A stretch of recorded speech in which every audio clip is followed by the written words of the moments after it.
Betting apps promote చేసిన 25 మందిని arrest చేయాలని ప్రజాశాంతి పార్టీ అధ్యక్షుడు కేఏ పాల్ డిమాండ్ చేశారు. పోలీసులు అరెస్ట్ చేయకపోతే సుప్రీంకోర్టుకు వెళ్తానన్నారు. ప్రకాష్ రాజులాగా తప్పు చేశానికి క్షమాపణలు చెప్పడం సరికాదన్నారు. బెట్టింగ్ యాప్స్ పై ఎంత సంపాదించారో అదంతా పంచిపెట్టాలని అన్నారు.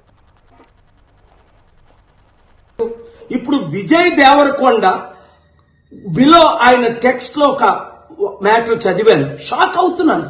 అరే, మన అన్న దేవరకొండ చెప్తే నేను ఇమీడియట్ గా ఈ యాప్ డౌన్లోడ్ చేసుకుంటాను. అలాగే బాలకృష్ణ అట, మంచు లక్ష్మి అట, ఇలాంటి వారు 25 మంది ఇప్పుడు అరెస్ట్ అవ్వబోతున్నారు. ఒకవేళ పోలీసులు వాళ్ళ దగ్గర పొలిటీషియన్స్ డబ్బులు తీసుకొని అరెస్ట్ చేయకపోతే వారందరినీ సుప్రీంకోర్టుకి నేను నడిపిస్తా. ప్రకాష్ రాజు లాగా మీరు కూడా తప్పయింది అని ఓపెన్ అపాలజీ చెప్పినంత వరకు, 2 మీరు సంపాదించిన డబ్బు ₹1 అయితే 1 కోటి, 10 కోట్లు అయితే 10 కోట్లు, 980 మంది ఆత్మహత్యలు చేసుకున్నారు. అంటే వారిని మీరు నరహత్య చేశారు.